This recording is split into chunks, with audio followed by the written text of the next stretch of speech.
Hello everyone, we're here in Japan. We just arrived in Tokyo and the big Japanese adventure has finally begun. We're going to explore Tokyo and then we'll hop on the famous Shinkansen, the super fast bullet train, and head over to Kyoto, where we'll be spending a few days. After that, we'll make our way to Osaka and take a day trip to Nara. For a bit of variety, Pete, then his friend, has joined the adventure, so come along and let's see how it all turns out. Our first stop is the famous Shibuya crossing. This is the spot where hundreds, sometimes even thousands of people cross all at once from every direction. It's absolutely mad how much life there is here.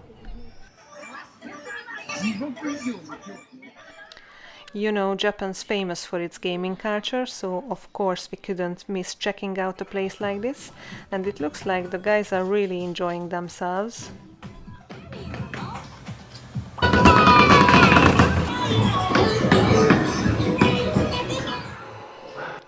We are heading to the Nakano Broadway area, but first I want to tell you a bit about the public transport system. To get around easily, you need a Suica card. It's a rechargeable travel card that you can use on the underground, buses, or even in shops. You can buy one from the machines or just download the Suica app on your phone, top it up with some money, and then simply tap it when you travel. It automatically takes the fare super easy. We finally made it, and the plan is to get a vintage watch for Danny. I might get one too, fingers crossed. Let's see what we find.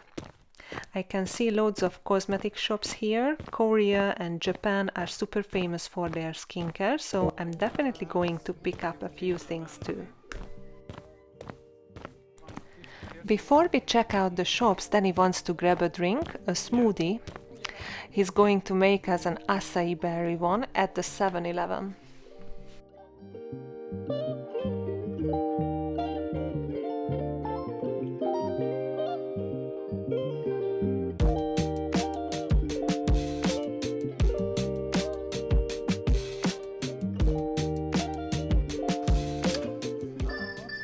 Here it is, all set, acai berry smoothie ready to go.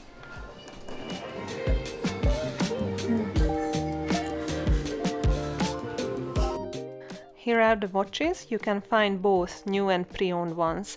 If you're interested, it's worth checking out the Seiko range. Seiko is a famous Japanese brand known worldwide for its quality, and you can often get them here for a better price. After quite a lot of time browsing, we were absolutely starving, and I was like, my feet were killing me, so we just went into the first place we came across. It's a typical Japanese sandwich bar. As you can see, we had hot sandwiches, cabbage salad, a coffee, and all sorts of things. While wandering on the street, we saw loads of pet shops, mostly full of cats, which people in Japan absolutely adore, and this little one here was really super cute.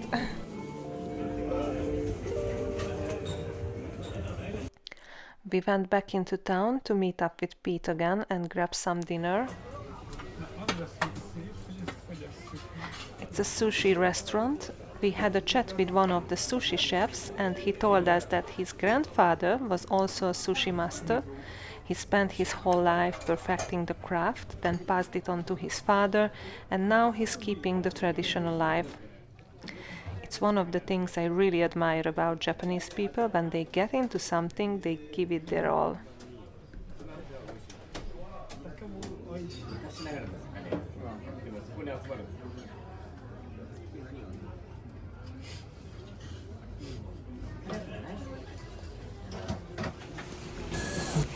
Now we are checking out the nightlife. We are wandering down these little back streets full of bars. It's raining, as you see, but I love the atmosphere. We found this place and just come in for a few drinks, and this place is so tiny that it's basically just a bartender, a Japanese lady, and the three of us. There's literally no room for anyone else. We had a quick chat with them and they were really nice. By the way, not many people in Japan speak English, so you'll often need to use a translator. But don't worry, people are super friendly and helpful. This guy actually collects vinyl records and he's got a really impressive collection. They actually knew where Hungary is because they enjoy Hungarian classical music. We were pretty impressed. Danny's mom's been here in Tokyo before. She sings in a choir and sometimes performs at the Hungarian National Opera, and they had a concert here. She also said that the Japanese really like classical music.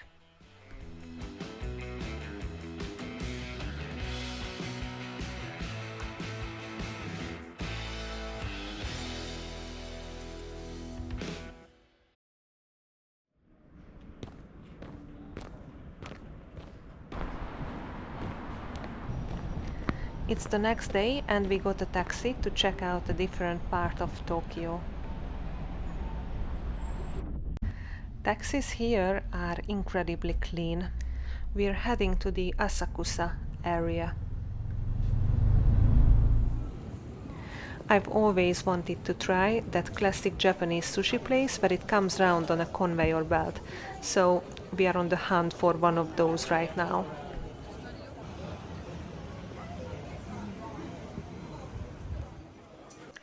Here we are. I'll tell you about the costs. Here we had a lot of sushi and we paid $20 in total. The traditional sushi places in the city center, like the one we went to yesterday, are a bit pricier, around $40 to $50, and even more if you order a lot. I've heard other YouTubers complaining about how expensive Japan is. Yeah, it's pricier than Thailand, but you know, the experience you get here is so unique, so it's totally worth it.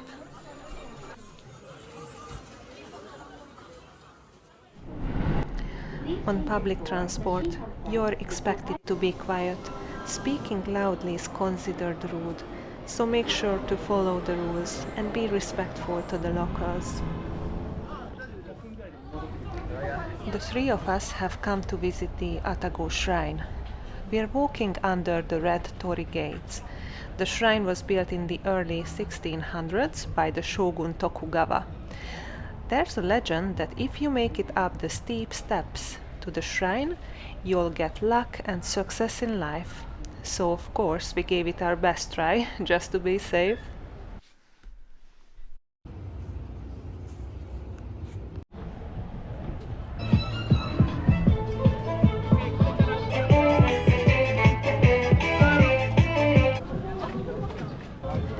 There's loads of street food vendors. Let's take a look at what they're selling.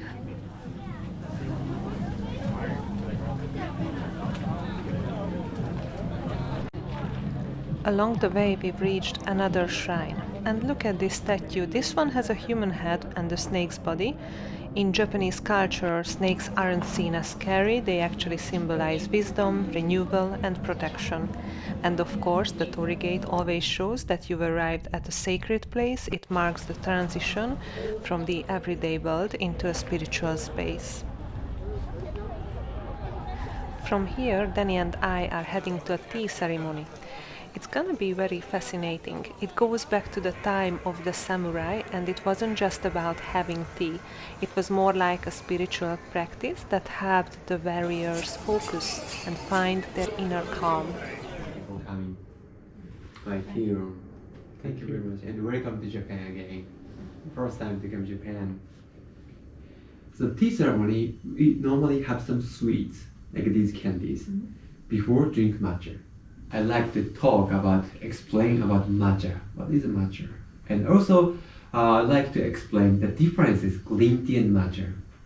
Because even Japanese people actually don't really know what the difference is, green tea and matcha. So first, this is a plant, the leaves, both matcha and green tea. So we normally use same plant, same tree, both matcha and green tea. The process is different. For example, this is part of matcha farm. This is part of green tea farm. Right. So as you can see, only matcha we cover up the tea leaves, shade, cut sunlight, but not always. Just around like 20 days before picking. Yes. Only matcha. Green tea we never shade. Always sunlight. So why we shade only matcha? Because when we shade cut sunlight, the tea leaves getting sweeter, less bitter. Yes, that's why we shade.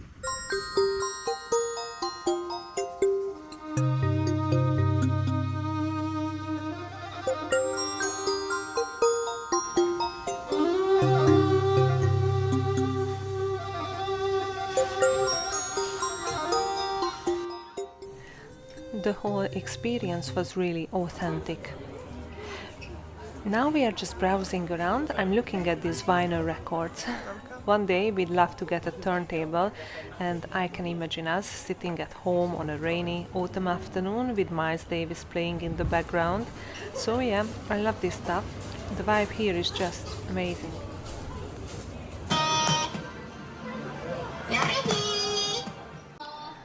The last stop for today is the game center. We popped in here on our way back to the hotel. After this, we'll slowly head back and get some rest for tomorrow.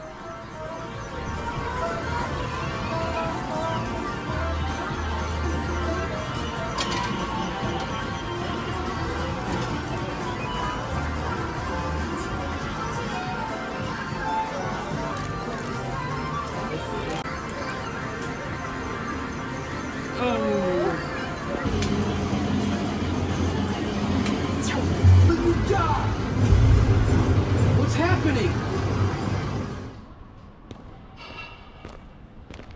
We're walking a lot here in Japan, about 15 kilometers every day, so you really need comfortable shoes. There are almost no benches on the street, so there's basically nowhere to sit down unless you go inside a cafe or a shop. And in popular places there's often long queues, so sometimes you just sit anywhere you can, just to rest for a moment. Another interesting thing is, there's very few rubbish bins on the streets. For example, if you buy a drink in a shop, you have to carry the bottle with you until you find a place like a train station where there's a waste collection point.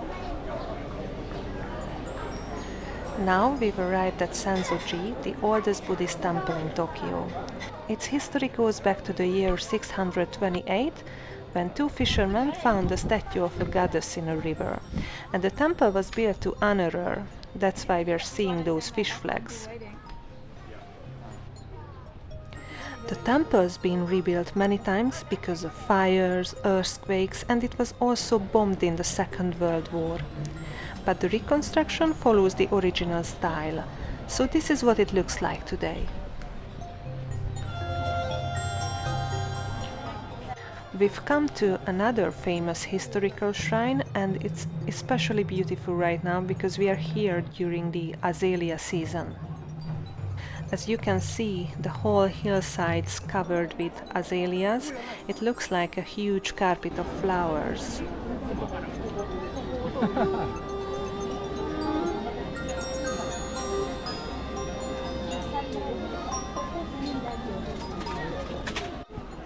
By the way, this is the Nezu Shrine, which is a very famous Shinto shrine.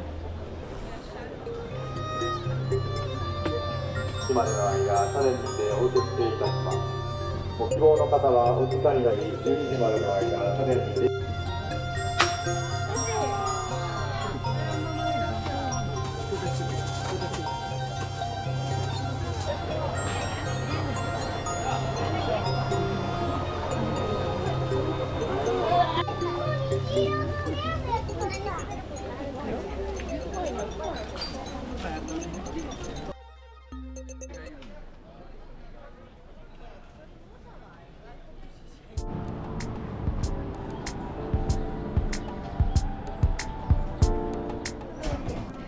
It's now time for a bigger lunch, because we are really starting to get hungry.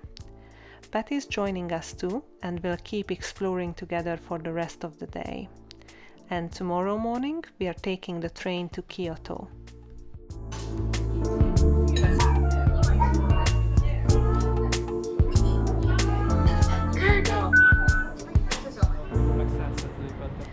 The city's got a really good vibe. It's super livable. Around 37 million people live here, and still everything's so clean, and there are so many fun things to do.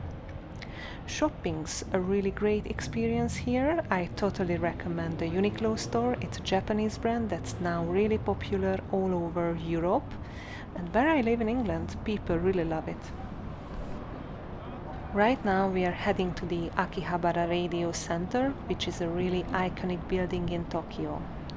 Back in the 50s and 60s they mostly sold radio parts here, but today it's more like a market where you can find electronics, anime figures, cards, manga, and all sorts of things.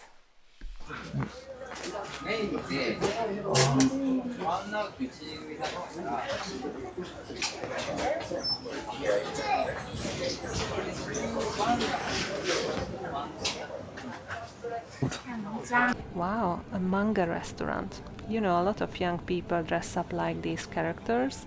Manga actually means Japanese comic, and it's a huge part of their pop culture. We've checked out of the hotel and we are now waiting for a taxi. I'm really excited to see what the Shinkansen experience like.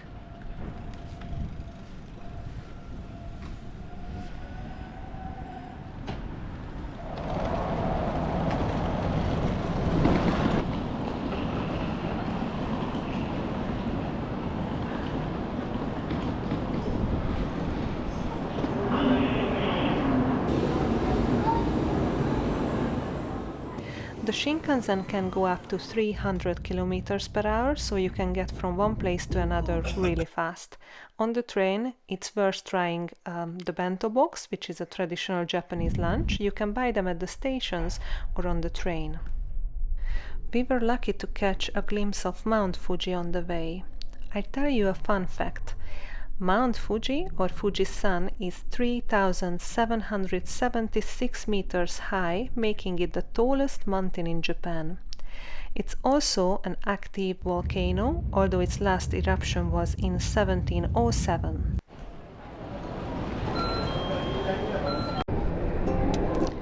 We have arrived in Kyoto and will be spending 3 nights here. I think that's plenty of time to see the most interesting landmarks in the city.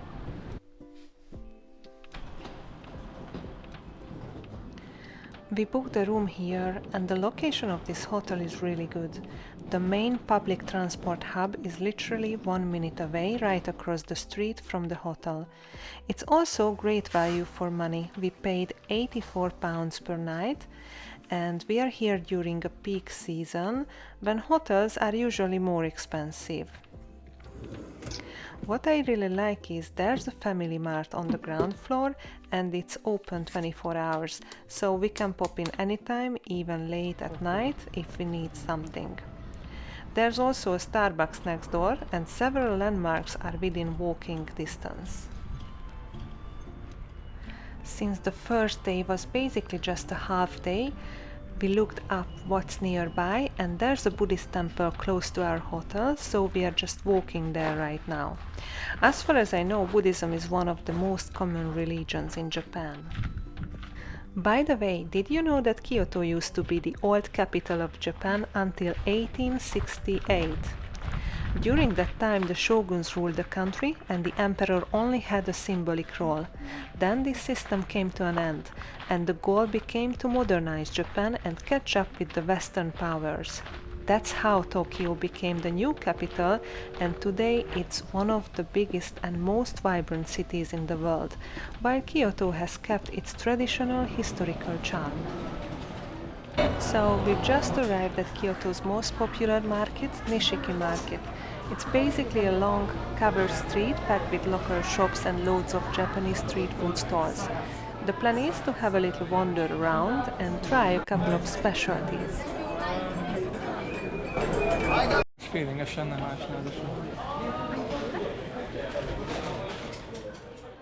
Pete wanted to try sake, which is Japan's famous rice wine. And after that he got the idea to try a mini octopus as well.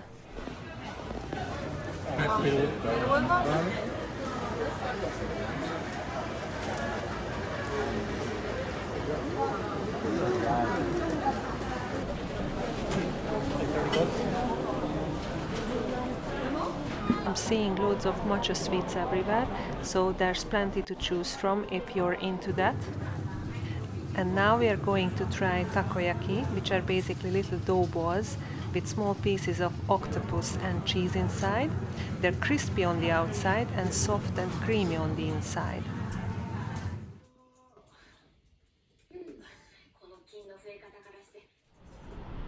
It's the next morning now, and we are on our way to the Yasaka Shrine.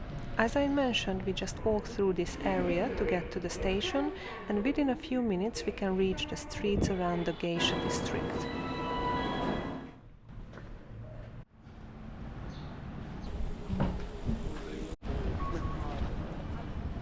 Because it's Golden Week, which is a national holiday here, a lot of people are wearing traditional clothes, mainly kimonos.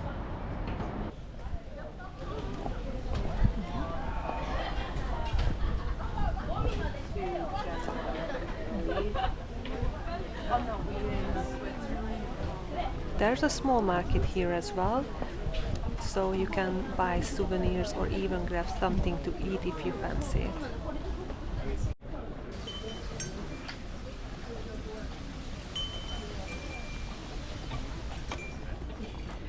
The area is steeped in history. For example, let's take a look at this shrine. It was originally built in the 7th century, so it's more than 1300 years old. Yeah, it's properly old. The geisha culture is also really interesting. They spend years learning social etiquette, traditional dancing and music. And don't get confused by what some Western films suggest, because geishas aren't prostitutes. A lot of people might think that, but it's simply not true. In the meanwhile, we've arrived at another red torii gate, and did you know that the colors here all have their own meanings? For example, red symbolizes protection, so it's meant to guard the area from bad spirits.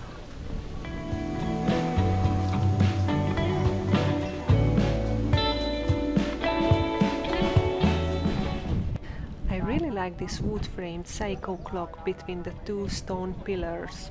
The design feels very Japanese. They love combining natural materials in their architecture and decorations.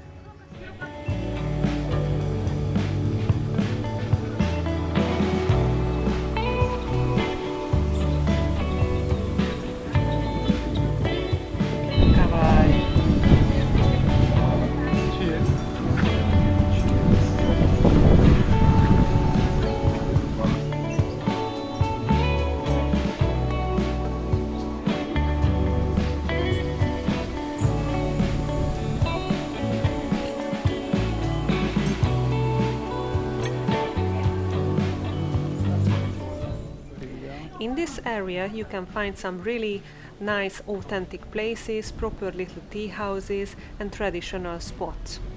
And now I totally understand why my British colleagues are so obsessed with Japan, because there are actually a few things the Japanese and British cultures share. Things like tea drinking, garden design and keeping old traditions alive.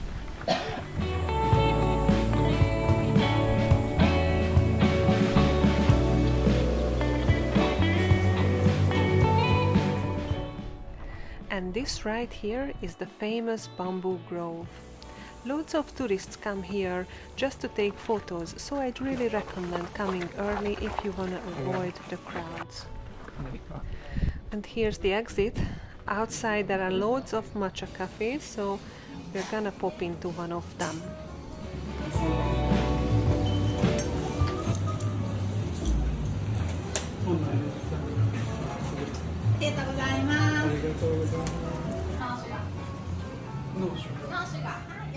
The guys are having coffee and I'm having this matcha cherry blossom ice cream.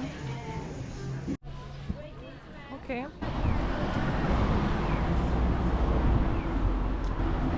The guy spotted a samurai shop, so of course we had to go in. To be fair, I was curious as well because it's such an interesting part of Japanese history. You know that film with Tom Cruise, The Last Samurai? I heard it was filmed somewhere around Kyoto.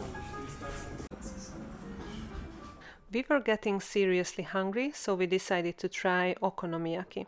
It's a savory Japanese pancake made with cabbage and toppings like seafood or cheese cooked on a hot griddle and served with a sweet, savory sauce, mayo, and bonito flakes. We went for the seafood version with shrimp.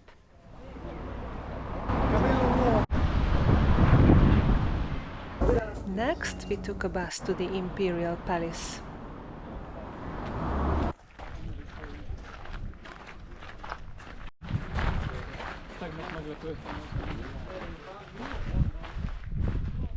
As you can see, the sights and the gardens look quite similar, so honestly 2 or 3 days here is more than enough.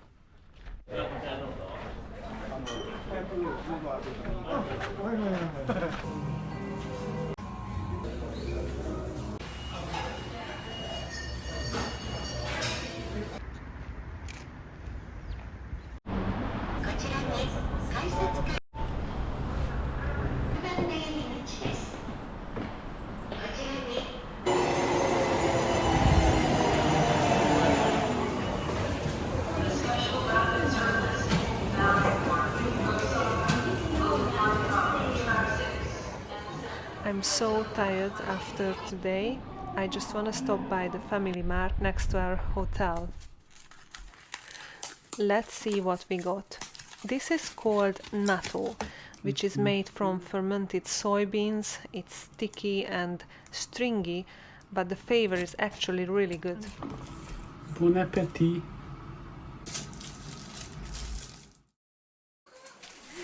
Our last day before we head over to Osaka, and I'm starting the morning by going to a hairdresser. It's a rainy day today.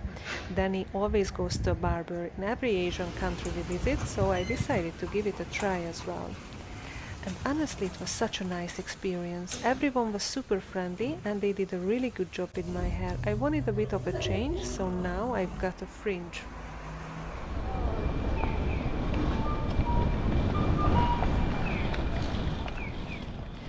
I was craving pancakes with matcha and mung bean ice cream and a coffee, of course, so we came here to eat.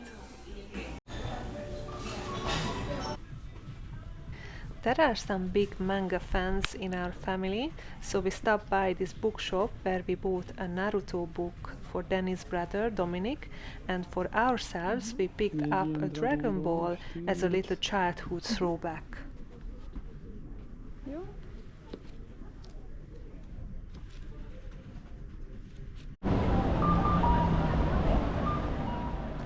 Most people think of Kyoto as all traditional buildings, but it actually has a modern side too, full of shops and new architecture.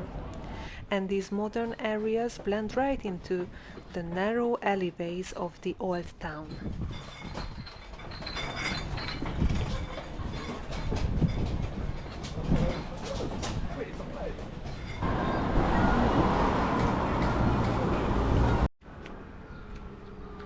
Later we split from Pete because Danny and I wanted to visit a Zen garden. We wanted to get away from the hustle and bustle of the city and find somewhere peaceful. Plus we were looking for inspiration, since we planned to create a similar garden back at home in England.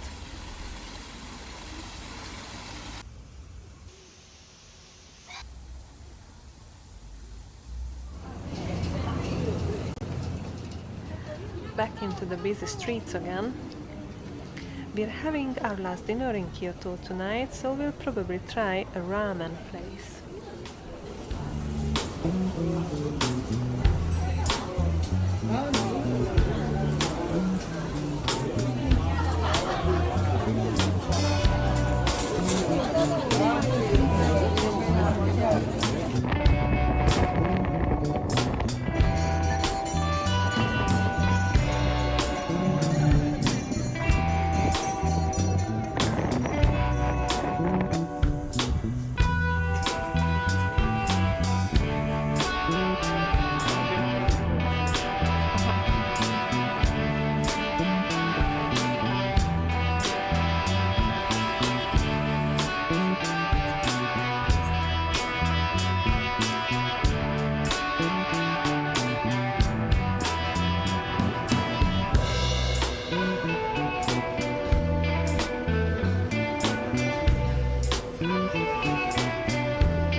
We've checked out of the hotel and now we are heading to the train station.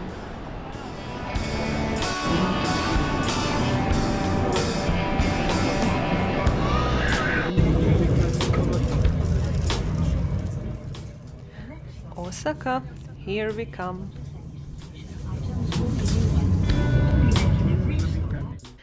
Thank you for watching our video. Please like and subscribe for more travel content and don't forget to follow our next adventures in Osaka.